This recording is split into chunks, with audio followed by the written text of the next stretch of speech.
ताजा घडामोडी पाहण्यासाठी आमच्या चॅनलला सबस्क्राईब करा, लाईक करा, शेअर करा आणि बेल आयकॉनला प्रेस करा.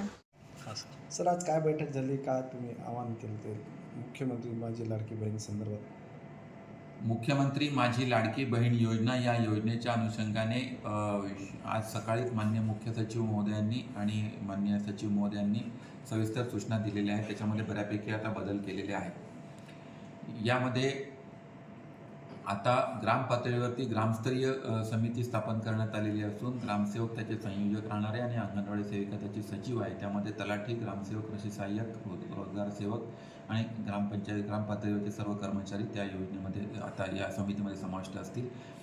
आणि आपले ग्राम पातळीवरती काम करणारे आपले सरकार सेवा केंद्र, सेतू सुविधा केंद्र, त्यानंतर आपले बचत गटाच्या महिला गटांचे त्यांचे CRP अशा पद्धतीच्या सर्वच लोकांना यामध्ये आता समाविष्ट करण्यात आलेलं असल्याने या सर्वांनी आपल्या गावातील सर्व महिलांचं सर्वेक्षण करून घेऊन सर्वांच्याकडून ऑफलाईन फॉर्म हा आपल्याला गोळा करून घ्यायचा आहे.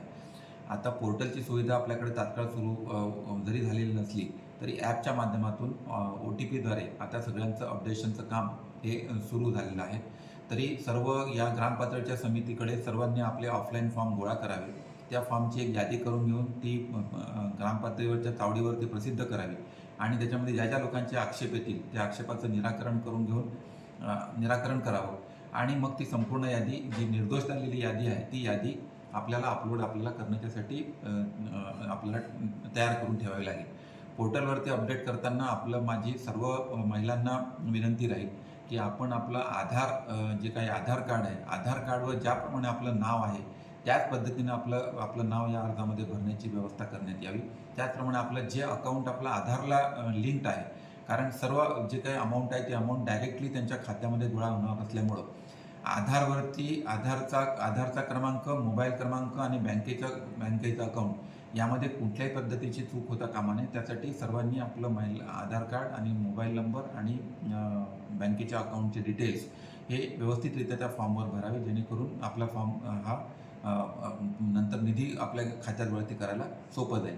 सर्व लोकांनी हे फॉर्म भरत असताना आता नगरपालिका एरियात देखील वार्ड वाईज आपण या समित्या आता नगरपालिका मुख्याधिकारी वार्ड वाईज समित्या गठीत करीत आहेत आणि वार्डामधून प्रत्येक वार्डातल्या सगळ्या महिलांना जे काही पात्र लाभार्थी याच्यामध्ये असतील त्या सर्व महिलांनी आपले ऑफलाईन फॉर्म हे नगरपालिकेच्या वार्डच्या जी काही समिती गठीत केलेली आहे मुख्याधिकारी त्यांच्याकडे गोळा करावे आणि त्याचं ऑनलाईन करण्याचं काम नंतर सबसिक्वेंटली पुढच्या काळामध्ये पोर्टल सुरू झाल्यानंतर त्यांचं करण्यात येणार आहे. त्याच्यामुळे प्रत्येकाने जी काही महत्त्वाची काळजी जी घ्यायची आहे ती एकच घ्यायची की आपलं आधार कार्डवरचं नाव, आपलं रेशन कार्ड आणि आपलं मोबाईल आणि आपलं बँकेचे अकाउंटचे डिटेल्स हे आपले बरोबर पात्र असले पाहिजे.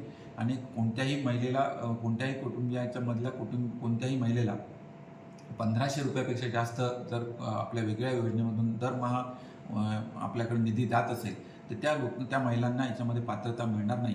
त्यामुळे त्यांनी कोणत्याही प्रकारचे अर्ज करण्याचं कुठलंही कारण नाही, कारण ते आपोआपच ते सगळे अर्ज हे रिजेक्ट होतील.